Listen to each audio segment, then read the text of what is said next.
저희들 주님 앞에 불러주시니 참 감사합니다.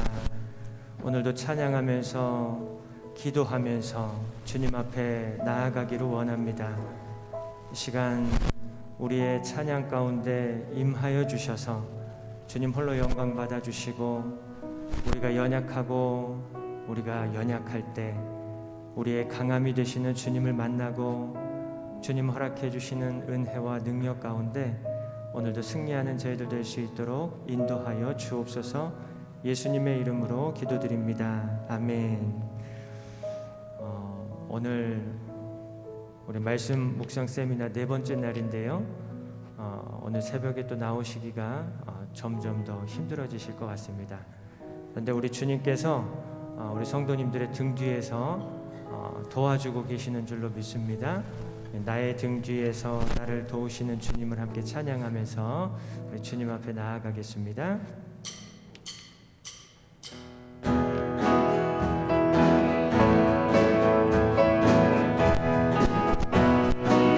나의 등 뒤에서 나의 등 뒤에서 나를 도우시는 주, 나의 인생 길에서 지치고 고나여 매일처럼 주저앉고 싶을 때 나를 밀어주시네. 일어나 걸어라, 내가 새 힘을 주리니. 일어나 너 걸어라, 내 너를 도우리. 나의 등 뒤에서 나의 등 뒤에서 나를 도우시는 주, 평안히 길을 갈 때 평안히 길을 갈 때 보이지 않아도 지치고 곤하여 넘어질 때면 다가와 손 내미시네. 일어나 걸어라, 일어나 걸어라, 내가 새 힘을 주리니. 일어나 너 걸어라, 내 너를 도우. 나의 등 뒤에서 나의 등 뒤에서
되신 주 찬찬함을 서로 바라보시며 나를 재촉하시 우리 주님께서 말씀하십니다. 일어나 걸어 내가 새 힘을 주리니 아멘. 일어나 너 걸어라 내 너를 도 일어나 걸어라 일어나 걸어라 내가 새 힘을 주리니 일어나 너 걸어라 내 너를 도우리 일어나 걸어라 일어나 걸어라 내가 새 힘을 주리니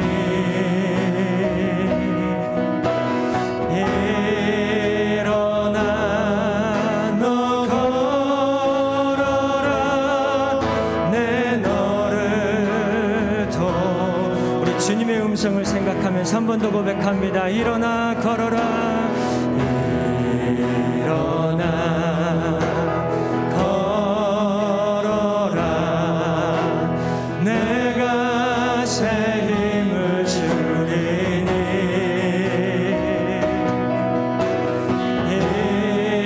일어나 너 걸어라 내 너를 도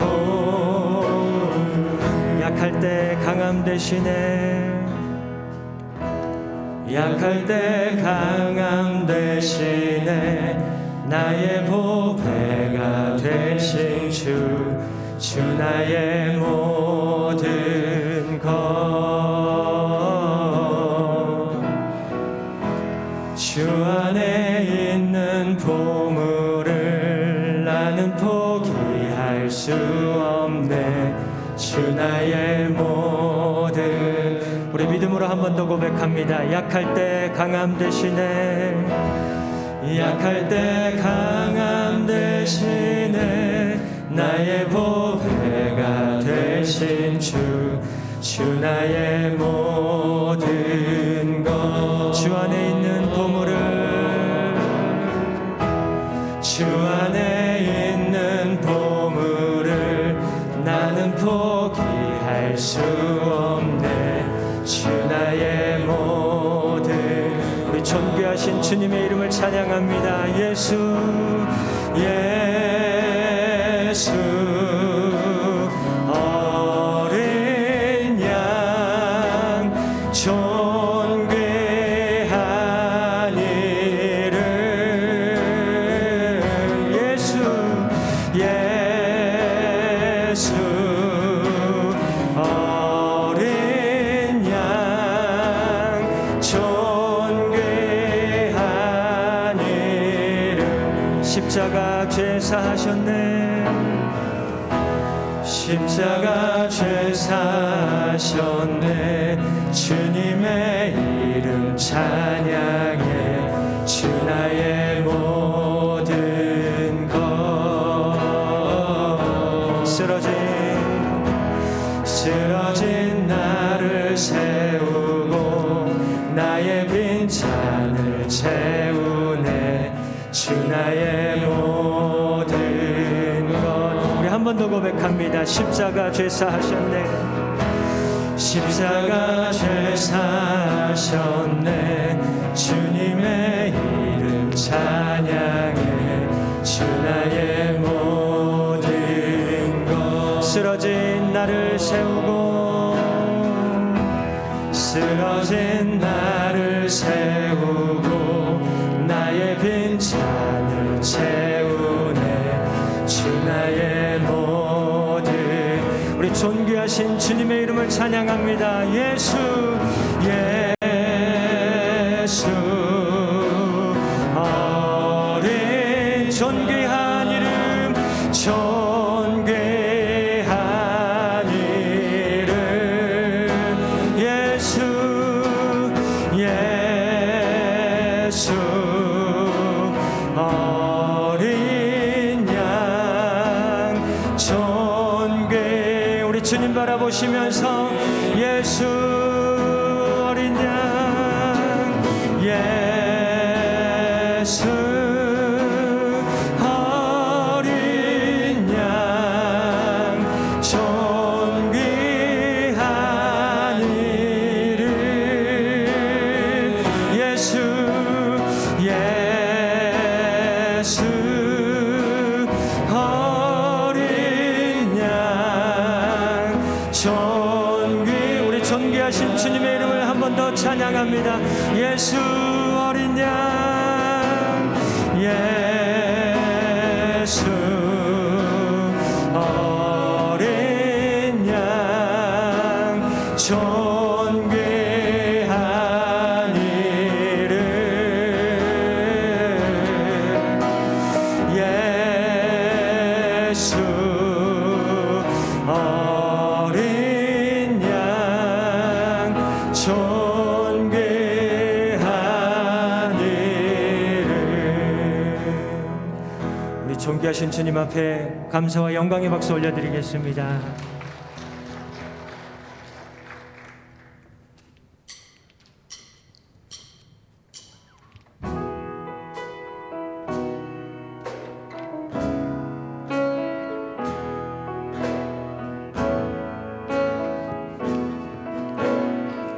그 선하님의 고요히 감사하여 그 선하님의 고요히 감사하여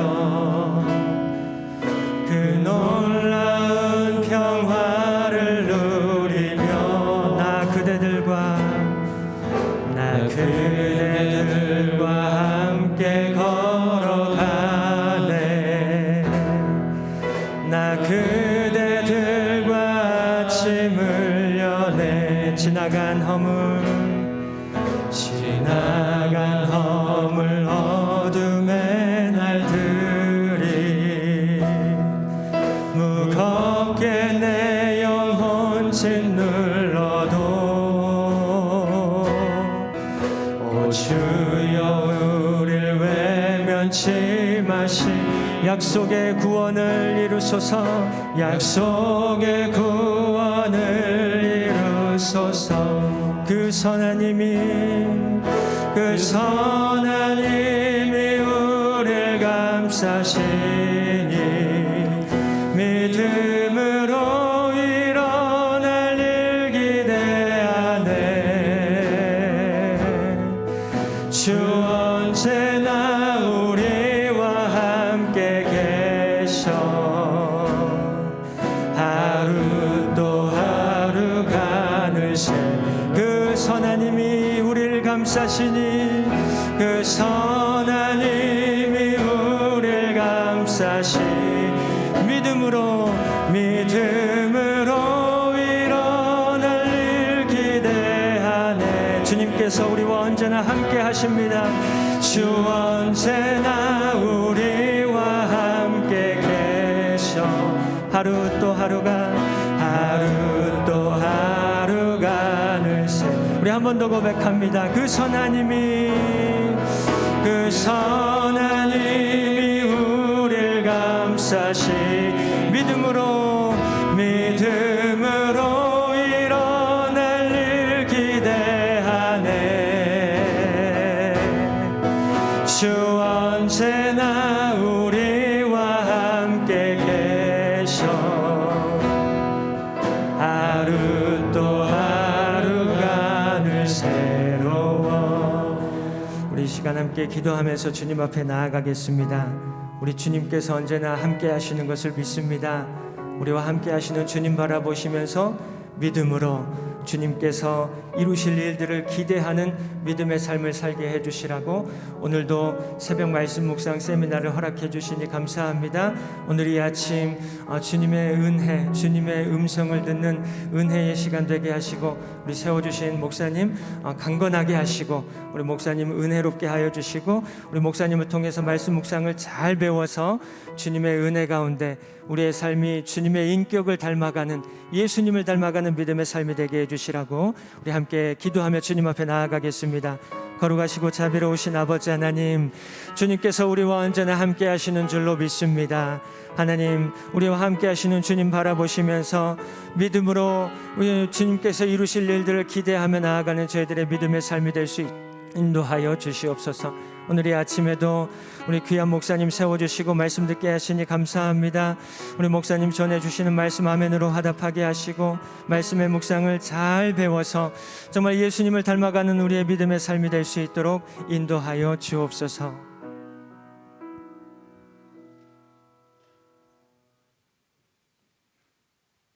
하나님 아버지 감사합니다. 오늘 또 소망 가운데 눈을 뜰 수 있음을 기억하며 주님께 감사와 영광을 돌려드립니다. 이른 새벽 주의 성전에 불러주시어 주의 말씀으로 하루를 시작하게 하시니 참으로 감사드립니다. 이 시간 참 진리 되시는 하나님의 말씀으로 저희들의 심령을 가득 채워주시기를 소원합니다. 하나님, 저희들은 각자의 일터와 처한 상황에서 먼저 주님께 뜻을 묻고 주의 말씀에 의지하기보다는 내 생각, 내 뜻대로 행하였음을 고백합니다. 넘어지고 상처받고 눈물 흘리고 나서야 비로소 주님을 찾는 저희들을 용서하여 주시옵소서. 예수 그리스도의 보배로운 피로 저희들의 몸과 영혼을 정결케 하시고 오직 성령의 충만함을 받아 하나님의 선하시고 온전한 뜻 가운데 살게 하여 주시옵소서. 튀르키예와 시리아 지역의 큰 지진으로 인해 많은 사람들이 가족을 잃거나 부상을 당하여 고통 가운데 있습니다. 그들은 한순간에 살아갈 터전을 잃고 굶주림과 추위, 여진에 대한 공포로 살아가고 있습니다. 지진으로 고통당하고 있는 튀르키예와 시리아 사람들에게 하나님의 자비와 이루하심이 함께하기를 간절히 소망합니다. 이번 새벽 말씀 묵상 세미나를 통해 저희들의 심령이 더욱 광건해지고 저희들의 영혼이 늘 그리스도의 빛으로 충만하게 하셔서 날마다 영적 싸움에서 승리하는 주님의 자녀되도록 인도하여 주시옵소서. 이 시간 말씀을 선포하실 목사님의 기도드립니다. 하나님의 말씀을 선포할 때 상처받은 영혼이 치유되고 방황하는 영혼이 길을 찾는 역사가 일어나게 하시며 선포하는 말씀을 통해 수많은 영혼들이 주님께 나아갈 수 있도록 사용하여 주시옵소서. 목사님의 건강을 지켜주시고 그 가정에도 축복을 내리시어 온전히 목양에 집중할 수 있도록 주께서 인도하여 주시옵소서. 우리 주 예수 그리스도의 이름으로 기도드립니다. 아멘.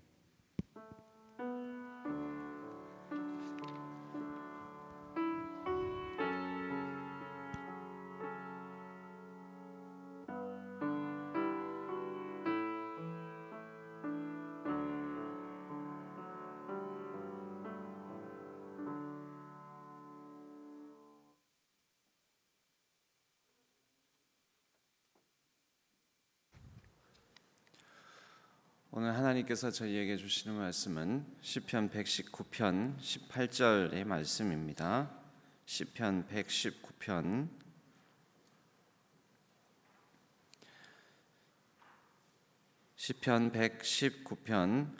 18절의 말씀, 이 한 절의 말씀을 우리 다 같이 한 목소리로 하나님의 말씀을 받들어 읽도록 하겠습니다. 다 찾으신 줄로 알고 함께 읽겠습니다. 내 눈을 열어서 주의 율법에서 놀라운 것을 보게 하소서. 아멘. 이것은 하나님의 말씀, 시편의 말씀입니다.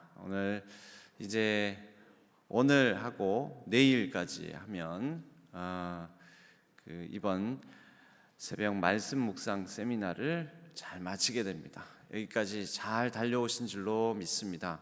이제 하루 남았으니까 힘을 내어서 내일까지 완주할 수 있는 우리 모든 성도님들 되시기를 바랍니다. 내일은 지난번 말씀드렸던 이제 윤용 목사님 어제부터 이제 좀 더 묵상에 대한 실제적인 말씀을 나누시고 또 이제 오늘 이제 좀 더 묵상의 실제에 대해서 좀 더 깊이 있게 말씀 나눠주시고 내일까지 이제 이어주실 텐데, 그럼 윤용 목사님은 묵상을 그러면 실제 어떻게 하시는지 아시려면 윤용 목사님께서 쭉 묵상을 해온 과정 가운데 이번에 그래서 윤용 목사님이 신명기 말씀을 이렇게 쭉 신명기, 마가복음, 사도행전 이렇게 각 책을 처음부터 끝까지 말씀 묵상을 하신 책이 있습니다. 그래서 그 책이 원래 한 15,000원 정도 하는데요, 저자 직판가로 어저께 그 주문을 바로 넣어가지고 내일 오늘 저녁에 도착을 할 겁니다. 그래서 여러분들이 그래도 실제적으로 말씀 묵상을 우리 윤용 목사님은 어떻게 하셨는지 보고 싶으시면 그 책을 그 세 권 책을 다 구비할 수는 없고요. 그 중에 한 권 책 말씀으로 삶을 열다, 이것을 10,000원 여러분들 내일 구매하실 수 있고, 또 윤용 목사님이 말씀에서만 어떤 하나님의 은혜를 경험하신 게 아니고 또 이런 꽃, 자연 속에서 그래서 사진을 잘 찍으십니다. 이 사진을 통해서 묵상을 한 그런 내용. 그래서 사진으로 삶을 열다. 이래서 말씀 묵상집, 사진 묵상집 그렇게 해서 각 권 10,000원에 모시도록 하겠습니다. 아니, 필요하시면 궁금하시면 한번 참고해서 보시고요. 그렇게 해서 제가 볼 땐 여러분들에게 큰 유익이 되리라고 생각하는데, 오늘 이제 새벽으로는 4번째 날이고 수요일까지 포함해서 5번째 시간입니다. 이제 딱 하루 한 번밖에 남지 않았습니다. 마지막까지 또 윤용 목사님도 힘을 내주시라고 또 우리도 힘을 내는 마음으로 박수로 받도록 하겠습니다.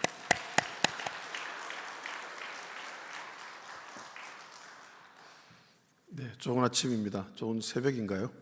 네, 제가 일주일 전체를 한 교회에 계속 이렇게 나와서 집회하는 것은 처음입니다. 제가 굉장히 광주에 오래 있는 것 같습니다. 정말 긴 시간, 원래 제가 광주 사람인가 이런 생각이 들 만큼 시간이 너무 긴 것 같은데요, 매일 아침 이렇게 말씀을 사모하여서 자리에 나오신 여러분들을 주님의 이름으로 축복합니다. 사실 마음이 굉장히, 여러분들 뵐 때마다 마음이 굉장히 따뜻해지고 감사하다는 생각이 올라옵니다. 말씀을 사랑하는 성도, 그런 성도가 있다는 사실, 정말 복이라고 생각합니다. 신한교회는 정말 아름다운 교회구나라는 생각이 들었습니다. 이제 말씀 묵상 5단계를 말씀을 드렸는데요, 어제 2가지를 했죠. 첫 번째 뭐 했죠? 준비기도, 두 번째 읽기였습니다. 간단하게 요약을 하면 준비기도는 하나님의 음성에 굶주린 마음, 그 마음을 가지게 되는 것, 그게 준비기도의 과정이고요. 읽기는 온 마음을 다해서 하나님의 음성을 듣기 위해서 읽는 것, 그것이 읽기의 핵심입니다. 이제 준비기도와 읽기를 지나면 묵상으로 들어갑니다. 사실은 이 모든 과정이 읽기와 묵상이 따로 된다기보다는 동시에 일어나는 과정입니다. 그렇지만 분리해서 설명을 드리는 겁니다. 듣기 위해서 말씀을 3번 내지 5번을 열심히 읽다 보면 마음속에서 저절로 묵상의 과정이 일어납니다. 그래서 어떤 과정이 일어나는지 조금 더 자세히 살펴보도록 하겠습니다. 그래서 3번 말씀 묵상의 3단계는요, 묵상입니다. 말씀을 묵상한다는 것은 지식이나 하나의 정보로 들어온 말씀이 우리의 지정의 전체와 영적인 영역까지 퍼져가서 우리를 전적으로 장악하고 변화시키는 과정입니다. 여러분, 신자로 살아가면서요, 변화를 경험하지 못한다면 그것보다 슬픈 일은 없습니다. 예수를 믿으나 믿지 않으나 여전히 똑같다면 사실은 예수 믿을 이유가 없는 겁니다. 그죠? 예수를 믿는다는 건 변한다는 겁니다. 그래서 첫 시간에 말씀드린 것처럼 예수를 믿었는데 변하지 않아, 이게 괴로워야 합니다. 예수를 믿었는데 내가 정말 내면에 깊은 회복이 일어나지 않는다, 그러면 슬퍼해야 되고 아파해야 되고 주님 앞에 나가서 울어야 될 제목입니다. 그 슬픔과 아픔과 눈물이 있어야만 우리는 변화와 회복을 경험할 수 있습니다. 근데 그 아픔과 슬픔과 눈물, 그 과정을 경험하게 하는 것, 그것이 바로 묵상이라고 말할 수 있습니다. 그러므로 말씀 묵상의 중심은 묵상입니다. 읽기를 통해서 나의 인지 영역으로 들어온 말씀이 가슴으로 들어오지 않고 그냥 처리된다면 그 말씀은 나의 내면과는 별 상관이 없어집니다 했습니다. 여러분, 머리로 들어온 지식은 사람을 변화시키지 못합니다. 지식으로 말씀이 머물러 버리고 끝나버린다면 그분에게는 아무 일도 일어나지 않습니다. 머리로 들어온 말씀이 반드시 가슴으로 내려와야 하고요, 우리의 가슴을 울려야 하고요, 우리의 가슴을 흔들어야 합니다. 말씀이 여러분의 가슴을 흔들지 못하면 정말 슬프게도 아무 일도 일어나지 않습니다. 어쩌면 교만에 빠지게 되는 무서운 결과를 낳을 수도 있습니다. 그저 세상 지식을 몇 가지 더 안 것에 불과합니다. 이렇게 묘사를 했는데요. 성경을 지식적으로 알았는데 이게 세상 지식인가요? 어떤가요? 거룩한 지식이 아닐까요? 여러분, 분명히 말씀드리지만 말씀을 많이 아는 것, 그것도 내면을 건드리지 못하면 세상 지식을 아는 것과 별반 다르지 않습니다. 그래서 성경을 많이 아는 사람들이 교만해져서 다른 사람을 쉽게 정죄하는 그런 모습을 보이기도 합니다. 여러분, 지식으로 들어온 말씀이 반드시 가슴으로 내려오게 해야 됩니다. 이거 거의 목숨을 걸어야 될 일입니다. 그래서 여러분, 그렇게 기도해야 됩니다. 설교를 들을 때도 하나님, 들려오는 이 말씀이 내 머릿속에 머물지 않게 하시고 내 가슴으로 내려오게 해주세요. 내 가슴을 뜨겁게 만들게 해주시고 내 가슴을 흔들게 해주시고 내 가슴을 촉촉히 적시게 해주세요. 그렇게 기도하셔야 돼요. 말씀이 머리에만 머물고 끝나버리는 슬픈 인생이 되지 않기를 축복합니다. 만약에 그렇게 된다면 삶이 변하지 않고 내면이 변하지 않습니다. 그러면 말씀이 머리에서 가슴으로 내려오게 하려면 어떻게 해야 될까요? 1번을 보겠습니다. 가로 1번입니다. 가장 좋은 묵상 방법 질문이라고 말씀드렸는데요. 여러분, 말씀이 머리에서 가슴으로 내려오게 하는 방법, 그게 가장 좋은 방법이 질문입니다. 묵상이란 메디테이션이라는 말도 쓰지만 이그제미니션이라는 단어도 쓰는데요. 탐구, 연구, 조사라는 말입니다. 다시 말하면 묵상은요, 명상이라는 단어와 영어 단어가 똑같거든요. 메디테이션은. 그래서 명상이라고 착각하기 쉬운데 절대로 아닙니다. 세상에서 명상은요, 나를 비운다, 머리를 비운다 이렇게 이야기하잖아요. 여러분, 사람이 비울 수 있을까요? 내면을 비우고 가슴을 비우고 머리를 비울 수 있을까요?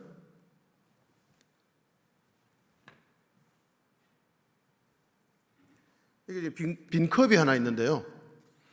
이 빈 컵 안에는 뭐가 있습니까? 공기가 있습니다. 공기가.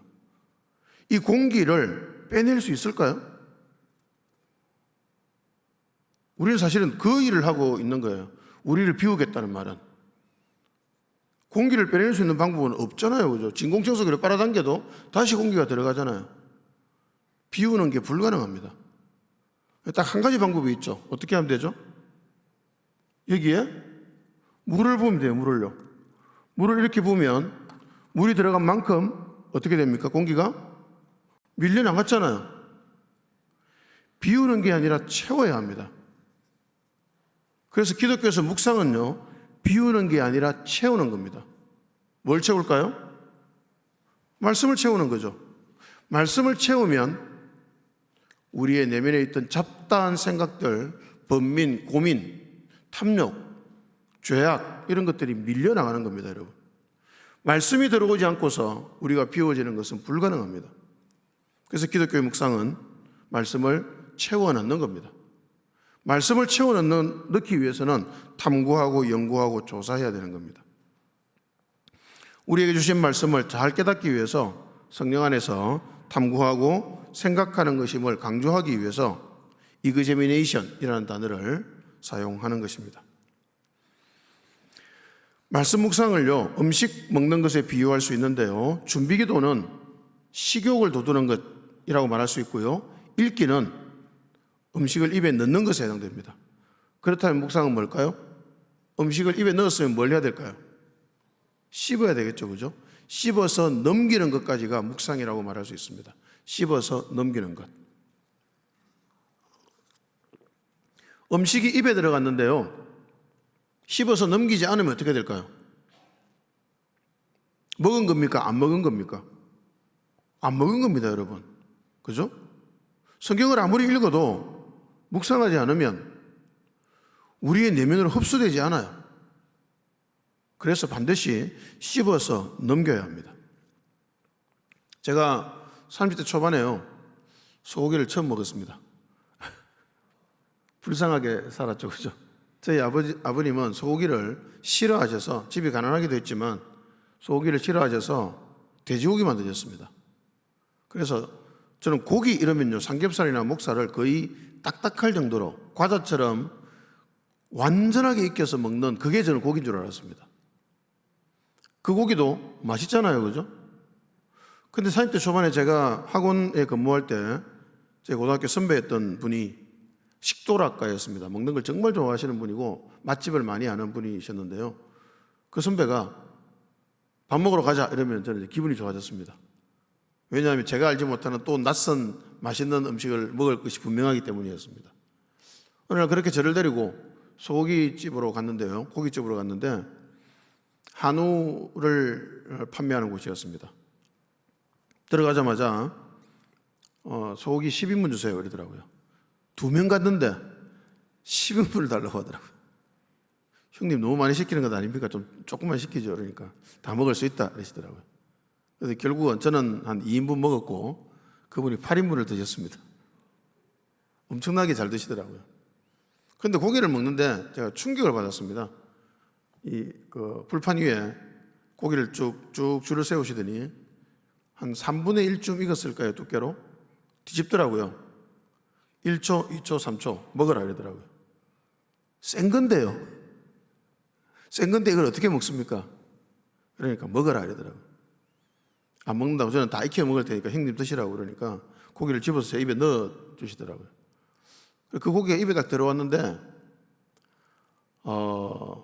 온몸에 전율이 오더라고요. 여러분 30대 30살이 넘어서 육즙이 나온 소고기를 처음 먹었다고 생각해 보십시오. 온몸에 전율이 쫙 생기면서 세상에 이렇게 맛있는 고기가 있었구나라는 생각이 들었습니다. 그러면서 내가 그동안 쏘갔구나, 내가 먹던 건 고기가 아니었구나, 이게 진짜 고기구나, 이런 생각이 들었습니다. 그 육즙이 입안을 맴돌면서 맛을 만들어내는데 정말 놀라운 맛이었습니다. 제가 알던 고기 맛이 아니고 완전 새로운 놀라운 맛이었습니다. 여러분, 그게 말씀입니다. 말씀은요 언제나 놀랍습니다. 아무리 좋은 설교를 듣고 은혜를 받아도 여러분 그 설교는요 딱딱하게 구운 돼지고기입니다. 딱딱하게 구운 돼지고기도 고기죠, 그죠? 그러나 놀랍지는 않습니다. 왜 놀랍지 않을까요? 우리의 영혼을 근본적으로 변화시키지 못하기 때문입니다. 아무리 좋은 설교를 들어도 그렇습니다. 그럼 어떻게 해야 될까요? 스스로 묵상해서 깨닫는 말씀, 스스로 묵상해서 하나님의 뜻을 발견하는 그 과정이 바로 육즙이 나는 소고기를 먹는 과정입니다. 여러분, 그 경험을 하면요 정말 온몸에 전율이 생깁니다. 아, 이 말씀이었구나. 이 말씀에서 어떻게 이런 말씀을 깨닫게 해주실까? 라는 생각이 들면서 정말 온몸이 전율에 일어납니다. 여러분, 그런 전율이 우리를 살립니다. 하나님의 말씀의 그 놀라움을 경험하는 것, 그것이 신자의 특권입니다. 세상 사람들은 절대로 누릴 수 없는 특권,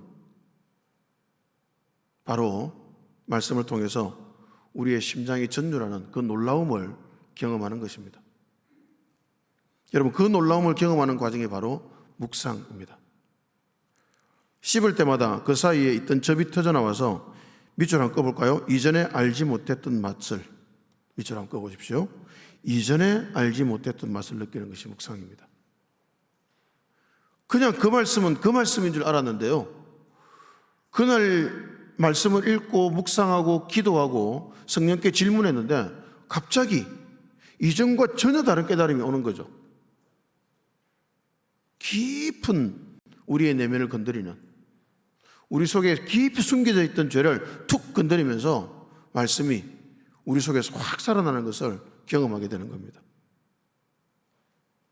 그게 바로 묵상을 통해서 누릴 수 있는 유익이요 혜택입니다. 그럼 여기서 씹는다는 게 뭐냐면요, 성령 안에서 질문하고 그 질문에 대한 답을 주께 듣기를 원하며 탐구하는 것 모두를 말하는 것입니다. 읽다 보면요, 그냥 질문이 생깁니다.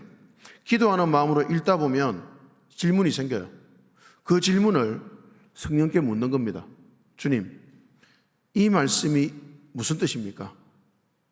이 말씀에서 이렇게 기록된 이유가 무엇입니까? 이런 식으로 성령께 묻는 거죠. 그러면 뭔가가 깨달아지기 시작합니다. 그때 우리가 조심해야 될 것도 뭐냐면, 내가 깨닫는 것이 아니라 성령께서 깨닫게 하시는 것이라는 사실을 알아야 합니다. 이게 정말 중요합니다.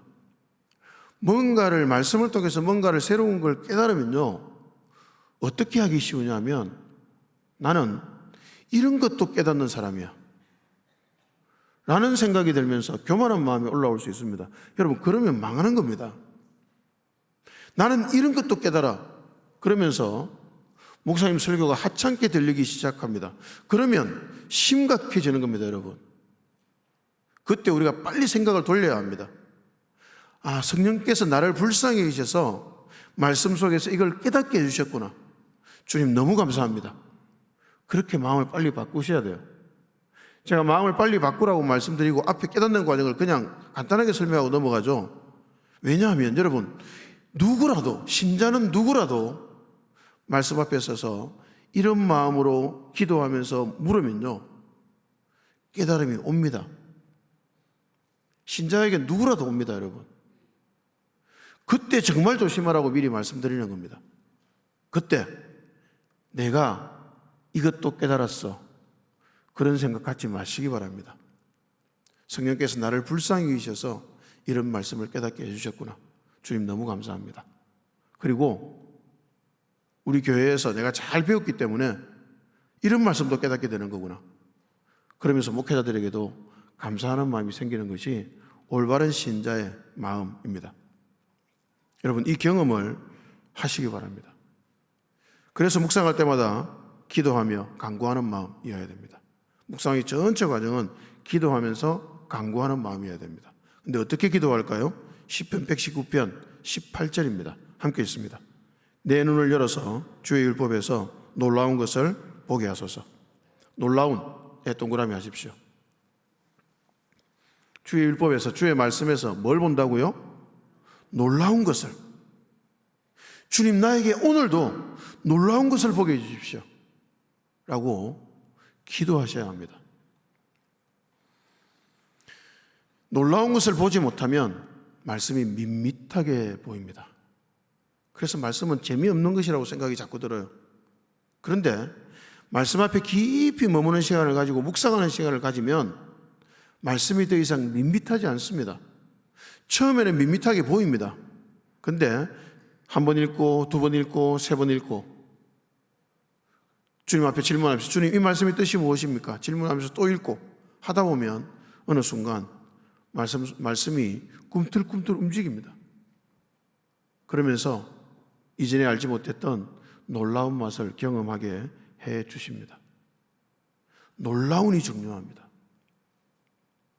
여러분, 신앙생활은요, 참으로 놀라운 생활입니다. 그냥 아무 생각 없이 교회만 왔다 갔다 하는 그것이 신앙생활의 전부가 아니라는 말입니다. 그 속에 정말 놀라운 것들이 있습니다. 그냥 예배 참석해서 아무 생각 없이 그냥 걸어와서 예배당에 앉아있다가 집에 가는 것 같지만 그 예배 시간을 통해서 하나님께서 여러분의 심령을 만지시고 여러분을 울리시고 여러분을 감동시키고 그것을 경험하는 시간, 그 놀라움을 경험하는 시간이 예배의 시간이잖아요. 말씀 묵상의 시간도 마찬가지입니다. 그냥 말씀 펴고 앉아 있는 것처럼 보이지만 그 내면에서는 어마어마한 일이 일어나는 겁니다. 하나님께서 말씀을 통해서 여러분의 마음을 만지시고 이전에 알지 못했던 깨달음을 주시고 말씀이 입체적으로 와닿는 경험을 하면서 생생한 하나님의 손길을 경험하게 되는 그 놀라운 경험을 하는 시간이 바로 말씀을 묵상하는 시간이라는 것입니다. 여러분, 그것을 기대하시기 바랍니다. 예배의 시간에도 그것을 기대하시고 특히 말씀을 묵상하는 시간에 그 역사를 기대하시기 바랍니다. 기대하는 자에게 하나님은 반드시 그런 경험들을 하게 하실 것입니다. 시편 119편 125절도 있죠. 함께 읽습니다. 나는 주의 종이오니 나를 깨닫게 하사 주의 증거들을 알게 하소서. 우리는 누구라고요? 주의 종입니다. 우리는 모두 주의 종들입니다. 주의 종이면 뭘 들어야 되죠? 주의 음성을 들어야 합니다. 주님의 음성을 들어야만 그 명령에 순종할 수 있잖아요. 종은 순종하는 사람이거든요. 그 음성을 듣지도 못하고서 어떻게 순종하겠습니까? 그죠? 그러니 우리가 기도하는 마음으로 말씀을 묵상해야 됩니다. 주님, 나는 주님의 종입니다. 그러니 저에게 주의 증거를, 주의 말씀을 깨닫게 해주십시오. 제가 깨달아야 순종할 수 있지 않겠습니까? 그렇게 기도하시면 주님께서 굉장히 기뻐하실 것입니다. 그런데 여러분, 종이라고 하면서 주의 말씀을 듣는 시간을 가지지 않아요. 그러면 어떻게 될까요? 내 마음대로 살잖아요. 말은 주의 종이라고 하는데 사실은 내 욕심의 종이 되고 내 교만의 종이 됩니다. 주의 말씀을 듣기 위해서 말씀을 묵상하는 시간을 꼭 가져야 되는 이유죠. 성령께 말씀을 읽으면서 성령께 질문하고 그 질문에 대한 답을 들을 때 우리는 참으로 놀랍다는 생각을 하게 될 수 있습니다. 하워드 핸드릭스가 이렇게 말했습니다. 나의 삶 속에서 하나님께서 일으키신 커다란 변화들은 묵상을 통해 이루어졌다라고 말을 했습니다. 제가 이 문장을 책에서 읽고 깜짝 놀랐습니다. 하워드 핸드릭스 같은 이런 위대한 성경 교사도 저와 똑같은 경험을 했구나라는 사실에 저는 정말 전율하듯이 놀랐습니다. 여러분, 삶의 변화는요, 묵상을 통해서 일어납니다. 그 놀라운 경험을 모두 다 하시기를 축복합니다. 이번 질문을 통해 묵상하는 과정입니다. 좋은 질문이 좋은 묵상을 낳습니다. 그래서 질문이 좋아야 합니다. 근데 그 밑에 보시면요, 성경을 연구하듯이 고민하고 애쓰면서 물을 필요가 없습니다. 성경을 연구하듯이 고민하고 애쓰면서 물을 필요는 없습니다. 그럼 어떻게 할까요? 읽기를 반복하다가 자연스럽게 떠오르는 질문이 있습니다. 읽기를 반복해야 됩니다. 빨리 읽는 것이 아니라 천천히 생각하면서 깊이 읽어야 됩니다. 천천히 생각하면서 깊이 읽다 보면 자연스럽게 질문이 떠오릅니다. 그 질문을 성령께 묻는 겁니다. 주님, 이 구절에서 이렇게 보이는데 이것은 무슨 의미입니까? 여기서 저에게 하시고 싶은 말씀이 무엇입니까? 오늘 이 본문을 통해서 주님, 저에게 주시는 말씀은 무엇입니까? 이렇게 질문하시면 됩니다. 여러분, 그러다 보면 마음속에 질문이 떠오르는데요, 그 질문이 바로 성령께서 우리 마음에 묻게 하시는 질문입니다. 여러분, 질문은 성령이 우리를 대화로 초청하는 과정입니다. 성령께서 자신과 성령과 우리의 교제 가운데로 우리를 초청하시는 과정이 바로 질문입니다. 그 질문을 떠오르게 하셔서 주님과 대화하게 하시는 것입니다. 다음 페이지입니다. 묵상의 전반부는요, 묵상은 전반부가 있고 후반부가 있는데요, 전반부는 생긴 질문에 대한 답이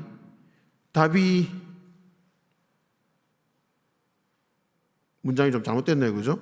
앞의 질문들에 대한 답이 무엇인지 앞에 건 지우시기 바랍니다. 생긴 질문에 대한 답은 지우시고요, 앞의 질문들의 답이 무엇인가 기도하며 생각하는 것이 묵상의 전반부입니다.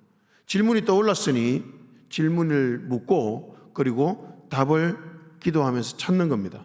그게 묵상의 전반부입니다. 그런데 이때 떠오른 모든 질문에 대해서 반드시 답을 해야 되는 것은 아닙니다. 전혀 감동이 오지 않는 질문들은 버려도 되고요. 다만 묵상하다가 눈이 밝아져서 깨달아지는 것 한두 가지에 밑줄 그으십시오. 여러분, 하루 묵상을 하면서 한두 가지 이상을 깨달으려고 하면 안 됩니다. 한 가지 아니면 두 가지인데요. 저는 한 가지를 추천합니다. 한 가지만 깨달으면 돼요. 딱 한 가지. 오늘 내가 붙들고 살아갈 말씀 딱 한 가지만 붙들면 됩니다. 깨닫고 붙들면 됩니다. 그 한 가지를 또는 두 가지를 그날 나에게 주신 하나님의 말씀으로 받으면 됩니다. 뭔가 깨달음이 오면 그 깨달음을 붙들고 주님 저에게 이 깨달음을 주셨군요. 감사합니다. 그렇게 하시면 되는 겁니다. 이제 묵상의 후반부가 있습니다. 그렇게 깨달은 말씀을 느껴야 합니다. 여러분, 느낌은 머리의 역할입니까? 가슴의 역할입니까? 가슴의 역할이죠. 그죠? 이 느끼는 과정이 바로 머리에서 말씀이 가슴으로 내려오게 하는 과정입니다. 그 말씀을 느끼십시오. 깨달은 말씀을. 깨달았네? 끝! 이게 아니고 그 깨달은 말씀을 마음으로 느껴보시기 바랍니다.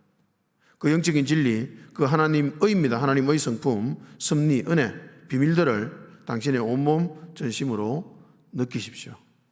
잠시 침묵하거나 가만히 중얼거리며 음미하십시오. 잠시 침묵하셔도 되고요. 그 본문을 다시 한번 중얼거려 읽어도 되고요. 깨달은 내용을 중얼거려도 되고요. 그래서 중얼거리면서 또는 침묵하면서 기도하면서 그 말씀을 마음으로 깊이 느껴보시기 바랍니다. 이것이 묵상의 후반부입니다. 그런데 읽기와 묵상이 동시에 일어나는 경우가 많이 있습니다. 제가 설명의 편의상 두 가지를 분리해서 설명을 드렸지만 사실은 읽는 과정 중에서 이 모든 과정이 함께 일어나기도 합니다. 그래서요, 읽을 때 우리는 천천히 읽고요, 깊이 읽고 세밀하게 읽어야 합니다. 천천히, 깊이, 세밀하게. 현대인들은 마음이 너무 급하잖아요.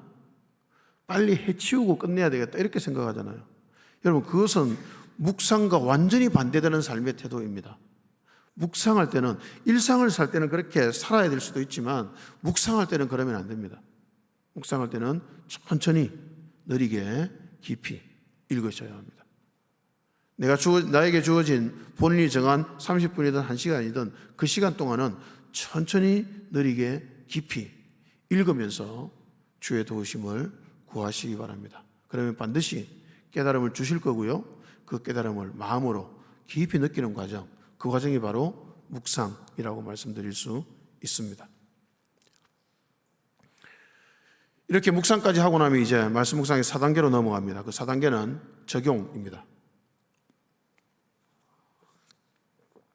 제가 묵상 강의를 제법 오랫동안 하면서요, 많은 질문들을 받았는데 그 질문 중에서 제일 많은 질문이 적용에 대한 질문이었습니다. 적용을 어떻게 하면 될까요? 적용을 못하겠어요. 뭐 이런 질문들, 적용이 너무 어려워요. 그런 질문들이 제일 많았습니다. 대표적으로 이제 한 분이, 목사님 한 분이 저보다 10살 정도 어린 목사님인데 그 목사님이 제가 전도사 때 저에게 연락을 하시고 찾아오셨습니다. 질문할 게 있다고요. 트럭 운전하시면서 이중직 목회를 하시는 분인데 정말 열심히 사시는 분이었습니다. 이중직 목회를 하시면서 그 6 커플을 데리고 가정사역 성경부를 하고 그들을 대상으로 몇 년 동안 가정사역 성경부를 하고 이혼할 뻔한 부부들을 다시 회복시켜주고, 그리고 나서 이제 마지막으로 말씀 묵상을 가르쳐서 이제 졸업을 시켜야 되겠다 이렇게 생각을 했던 거예요. 근데 말씀 묵상을 가르치려고 하니까 본인이 말씀 묵상을 하면서 뭔가 계속 툭툭 막히는 거예요. 그게 바로 적용이었습니다. 그래서 그걸 저에게 고민을 털어놓으면서 어떻게 하면 되겠냐고 묻더라고요. 어떻게 적용하십니까? 이러니까 이분은 이제 행동파예요. 행동파. 교인들이 무슨 일이 생기면 쫓아가서 그걸 다 해결해주고, 뭐 빚을 잘못 지게 돼가지고 이자가 눈덩이처럼 많은 거예요. 끌고 가가지고 그 사채 다 갚아버리고 데리고 와서 그 일금융권을 데리고 와서 그 빚을 이전시켜주고, 뭐 이런 식으로 몸으로 뛰어다니면서 사역하는 분이거든요. 행동파 목사님입니다.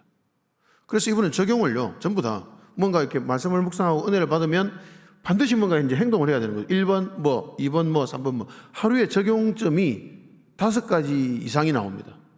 1번 뭐 하기, 2번 뭐 하기, 3번 뭐 하기, 4번 뭐 하기. 근데 이분이 트럭 운전하세요. 하루 종일 트럭 운전하고 5개에서 7개 적는 이걸 어떻게 실천을 합니까? 실천 못하죠. 겨우 한두 개를 실천할까 말까 합니다. 그럼 이제 그 다음날 묵상할 때 죄책감이 시달리는 거예요. 내가 어제 그렇게 은혜를 받고 적용을 적었는데 적용을 실천하지 못했구나. 주님 너무 죄송합니다. 하고 맨날 회개하는 묵상을 하는 거예요. 그래서 자기 묵상을 이름을 붙였더라고요. 어떤 묵상인가 하면 반성문 묵상 이렇게 이름을 붙였더라고요. 매일 반성문만 쓰고 있는 거예요. 여러분 매일 반성문을 쓰면 묵상하고 싶을까요? 하기 싫을까요? 하기 싫죠. 그래서 저는 찾아와서 전도사님 제가 점점 묵상이 하기 싫어집니다 이러더라고요. 근데 그 이야기를 쭉 하는데 시간이 딱 1시간밖에 없대요. 근데 50분 동안 그 이야기를 한 겁니다. 그 10분 남겨놓고 전도사님 어떻게 하면 좋을까 이렇게 묻더라고요. 아니 빨리 요약해서 말씀하시고 좀 길게 말할 수 있는 시간을 주면 얼마나 좋았을까요, 그죠? 10분 동안 제가 대답을 해야 되는 상황이 되었습니다. 그래서 제가 한마디를 해드렸습니다. 목사님, 적용하지 마십시오. 이분이 충격을 받더라고요. 적용하지 마십시오라고 말씀을 드렸습니다. 왜 그렇게 말씀드렸을까요? 여러분, 그분은 적용을 완전히 오해하고 있는 겁니다. 이분 말씀을 드린 이유는요, 이런 분들이 너무 많아요. 여러분, 그건 적용이 아닙니다. 적용에 대해서 완벽하게 오해한 겁니다. 만약에 그런 적용을 해오신 분이 계시다면 적용하지 마십시오. 왜냐하면 우리가 묵상하는 모든 과정은 누구의 주도하심이라고 말씀드렸죠? 성령님이 주도하시는 거예요. 적용을 내가 1번, 2번, 3번, 4번 적는 건 내가 주도하는 겁니다. 내가 주도하면 안 됩니다. 될 수가 없어요. 말씀 묵상은 성령께서 주도하시는 분입니다. 적용도 성령께서 주도하셔야 합니다. 자, 그래서요, 그걸 전제로 두고 1번을 보겠습니다. 준비기도를, 식욕 돋우는 것, 읽기를, 입에 음식을 넣는 것, 묵상을 씹어서 맛보며 넘기는 것이라고 한다면 적용은 소화 흡수에 해당됩니다. 그러므로 묵상까지는 잘 되었으나 적용이 안 되면 이것은 큐티에 있어서 설사입니다. 설사 큐티가 되는 거죠, 그죠? 그래서 그분에게 제가 적용을 하지 말라고 말씀드렸지만 사실은 적용이 안 되면 설사 큐티가 됩니다. 반드시 적용을 해야 됩니다. 근데 그분의 적용이 틀렸기 때문에 제가 하지 말라고 말씀드렸죠. 그러면 적용을 어떻게 해야 될까요? 설사 큐티가 되지 않으려면, 여러분, 설사 큐티가 된다는 말은 음식을 먹었는데 설사를 한다는 말은 영양분을 우리 몸에서 빨아들인다는 말일까요? 아니란 말일까요? 못 빨아들인단 말이에요. 여러분, 말씀을 묵상했는데 그 말씀이 우리의 내면으로 흡수 안 된다는 말입니다. 그러니 반드시 적용은 해야 됩니다. 어떻게 해야 될까요? 2번입니다.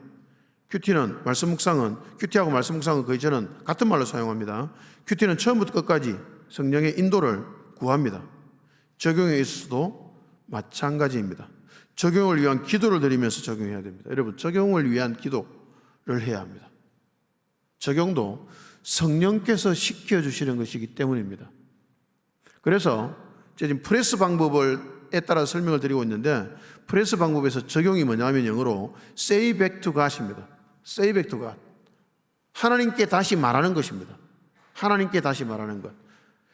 자, 묵상을 통해서 깨달은 내용이 있잖아요, 그죠? 그러면 하나님께 이렇게 말하는 겁니다. 하나님, 오늘 이 본문을 통해서 저에게 이런 깨달음을 주셨네요. 이제 이 깨달음을 가지고 저는 무엇을 해야 될까요? 그렇게 하나님께 말하는 겁니다. 여러분, 적용을 꼭 기억하시기 바랍니다. 하나님께 말하는 것, 그게 적용이에요. 하나님, 나 어떻게 해야 되죠? 그렇게 하나님께 묻는 겁니다. 그 과정을 생략하고, 그래, 좋아, 오늘 깨달았으니 내가 이렇게 하고 이렇게 하고 이렇게 할 거야 라고 하면 올바른 적용이 결코 아닙니다. 하나님께 물으시기 바랍니다. 하나님, 오늘 이 깨달음에 따라서 나는 무엇을 해야 될까요? 여러분, 그게 종의 자세 아닙니까? 그죠? 종은 묻는 사람입니다. 묻고 또 묻고 또 묻고 그렇게 가야 합니다.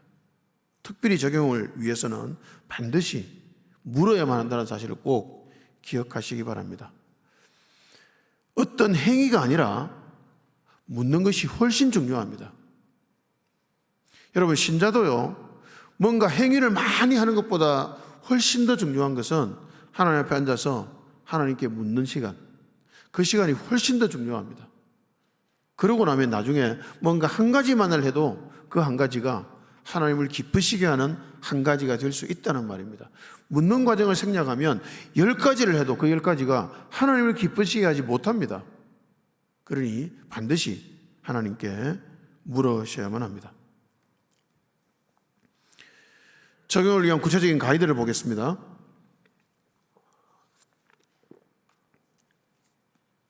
자, 물으면 이제 어떤 일이 일어나느냐? 3가지 일이 일어납니다. 하나님께, 하나님, 나 오늘 이 말씀을 통해서 저는 어떻게 해야 될까요? 무엇을 해야 될까요? 하면 3가지가 일어납니다. 첫 번째가 하나님의 지적이고요, 두 번째가 하나님의 격려이고요, 세 번째가 하나님의 인도입니다. 어제의 삶에 대한 회개를 포함하는데요, 하나님, 나 어떻게 해야 될까요? 그러면 하나님께서 우리의 죄를 깨닫게 해주십니다. 그 깨달음이 적용이에요. 그 깨달음이 생기면, 주님, 제가 잘못 살았습니다.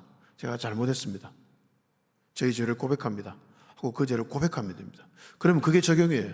어떤 행동을 하지 않아도 그 회개의 고백을 하는 것이 바로 적용입니다.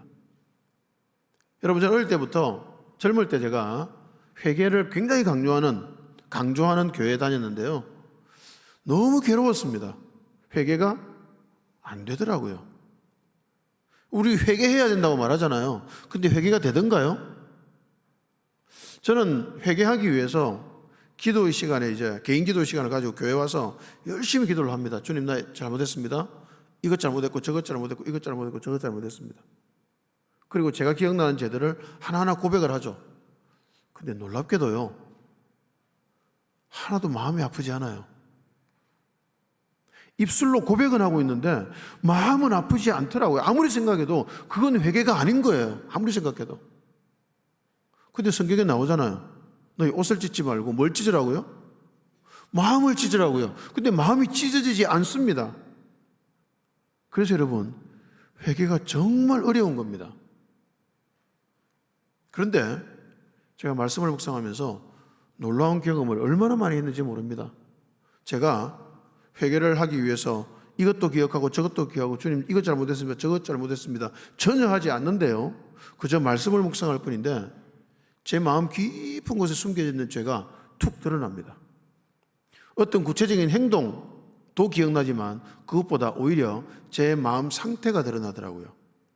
제가 어떤 마음으로 살았는지, 어떤 마음으로 그 말을 했는지, 그것이 갑자기 툭 떠오르는 거예요. 그 툭 떠오르는 게 뭘까요? 하나님의 지적입니다. 하나님께서 지적해 주시는 겁니다. 여러분, 하나님의 지적을 많이 받아야 합니다. 하나님의 지적을 많이 받아야 사람으로부터 지적을 덜 받게 돼요. 하나님의 지적을 많이 받으셔야 돼요. 스스로 말씀을 묵상하면서 하나님의 지적을 받으시길 바랍니다. 그러면 여러분, 그렇게 지적받은 내용이 어떻게 될까요?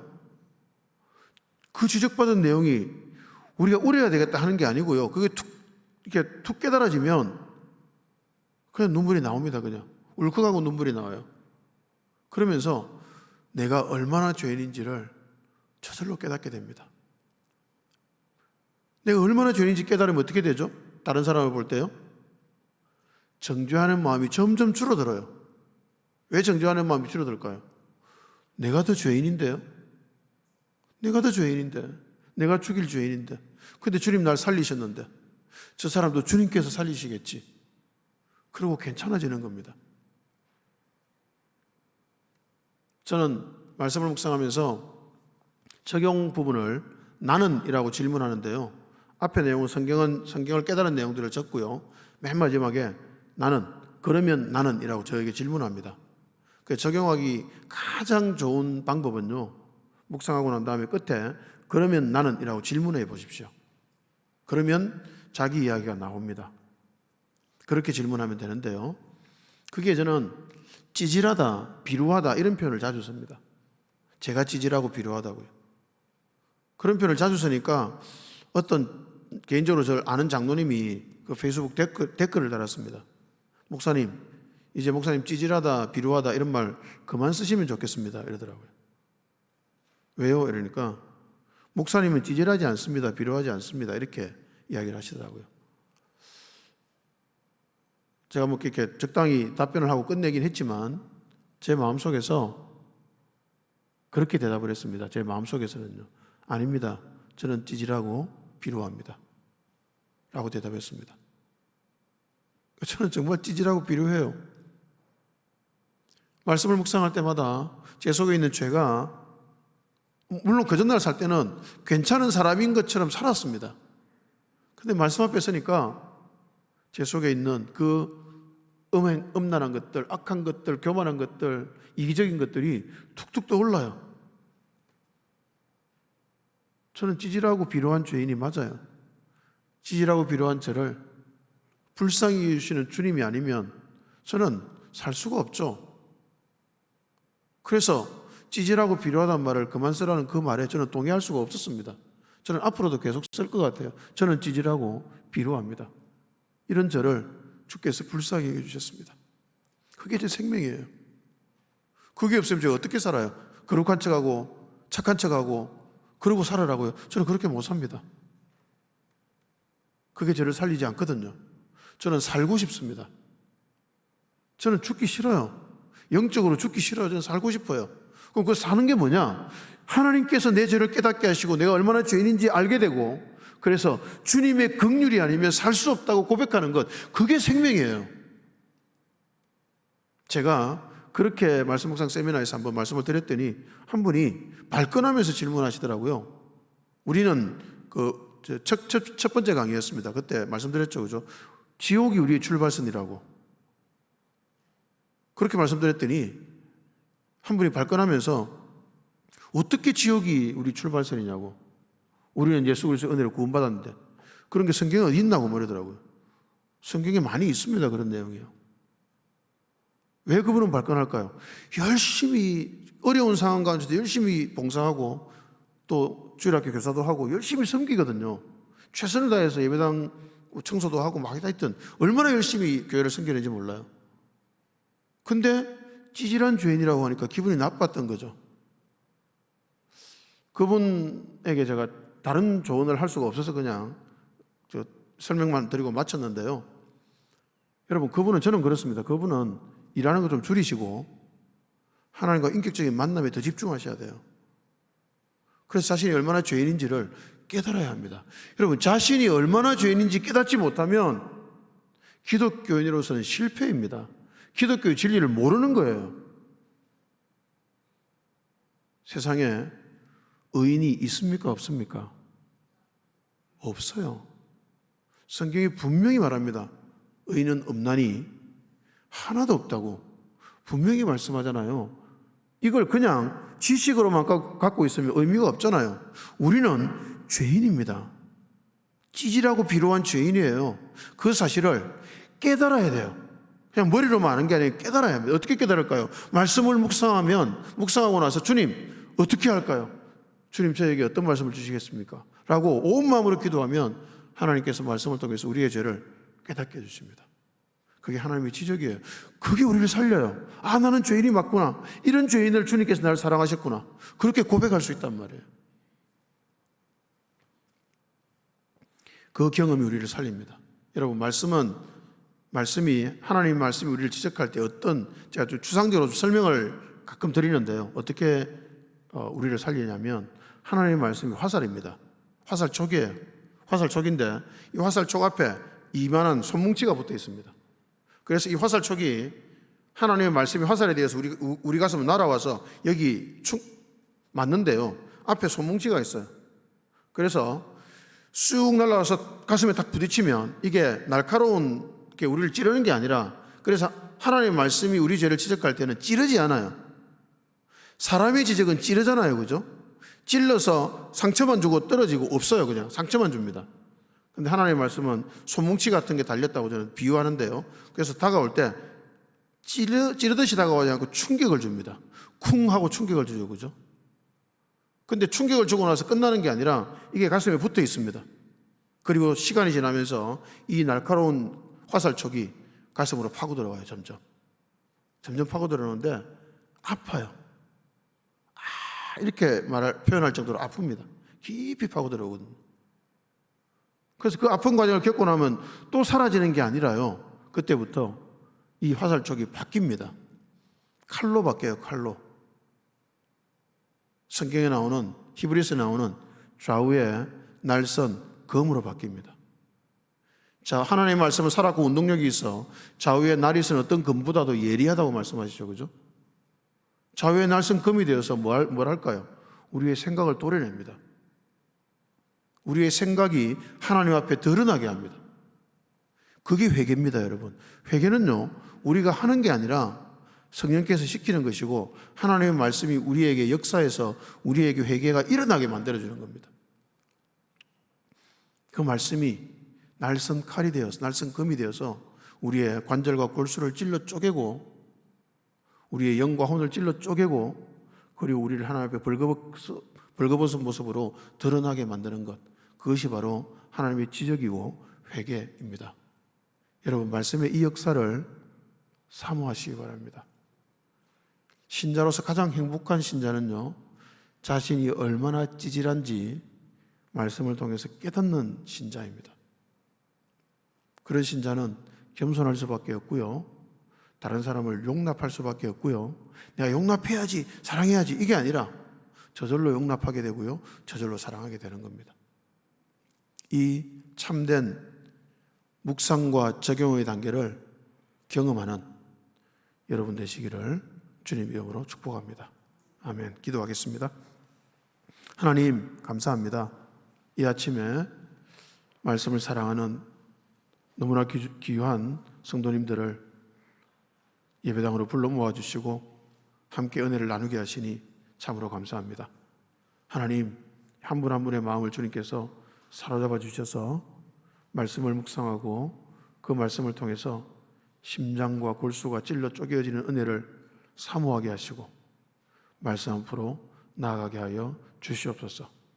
말씀을 펼쳐 묵상할 때 주님 역사하셔서 놀라운 것을 깨닫고 보고 그리고 내면의 것이 드러나는 은혜를 받아 누리는 귀한 분들 되게 하여 주시옵소서.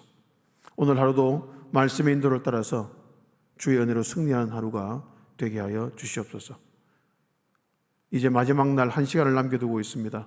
주님, 성도들 한 분 한 분을 붙들어 주셔서 끝까지 잘 참여하게 하시고 말씀을 생명으로 붙들게 되는 기회가 될 수 있도록 성령께서 역사해 주옵소서. 감사를 드리며 예수님 이름으로 기도합나이다. 아멘.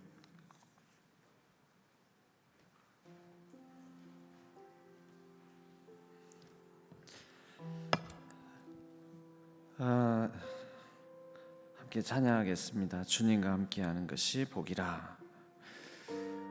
말씀과 함께하는 것이 우리의 진정한 행복인 줄로 믿습니다.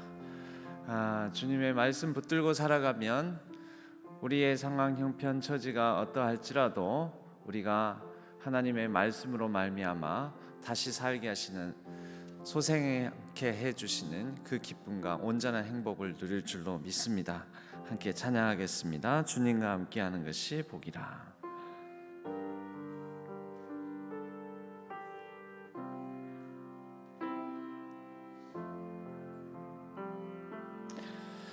주님과 함께하는 것이 복이라.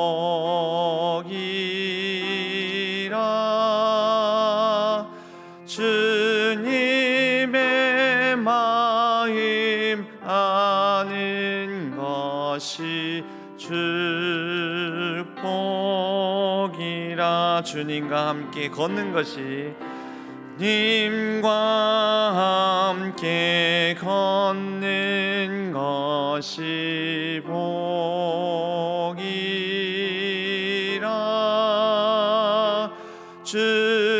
주님의 사랑 노래함이 행복. 한 번 더 찬양할까요? 주님과 함께 하는 것이, 주님과 함께 하는 것이 복이라. 주님의 마음 아는 것이 축복이라. 주님과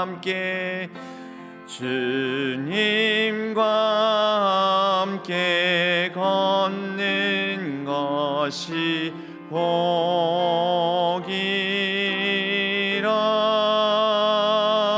주님의 사랑 노래함이 행복. 우리 다시 한번 찬양할까요? 주님과 함께 하는 것이 복이라.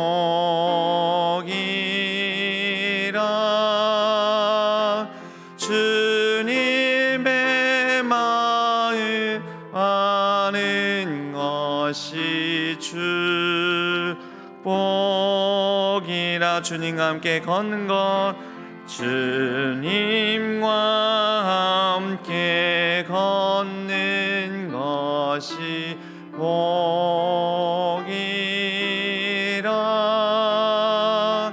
주님의 사랑 노래함이 행복. 주님 주신 복이라. 주님 주신 복이,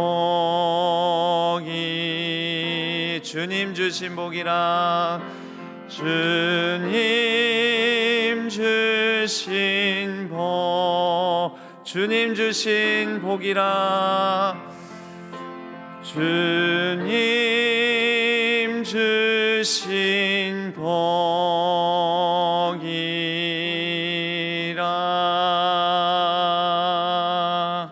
한번 따라서 해보시기 바랍니다. 말씀과 함께 사는 것이 복입니다. 주님을 아는 것이 복입니다. 주님의 사랑을 노래함이 복입니다. 우리 다 같이 기도하실 때, 하나님, 오늘 하루도 주님의 말씀과 함께하게 하여 주옵소서. 그래서 그 말씀 안에 담긴 주님의 마음을 알게 하여 주옵소서. 나의 삶을 복되게 하시는 그 말씀 붙들고 살아가게 하여 주옵소서. 주님의 사랑이 나의 삶을 온전히 감싸 안는 그 경험을 하며 축복된 삶을, 행복한 삶을 살아가게 하여 주옵소서. 주여, 우리를 불쌍히 여겨 주옵소서. 자비를 베풀어 주옵소서. 우리의 마음에 평화를 주옵소서. 우리에게 은혜를 더하여 주옵소서. 우리 다 같이 하나님 앞에 조용히 깊은 기도로 침묵 가운데 나아가시면서 자유롭게 이 하루를 하나님께 온전히 의탁하는 기도를 드리는 가운데 자유롭게 기도하시고 자유롭게 귀가하시도록 하겠습니다. 기도하겠습니다.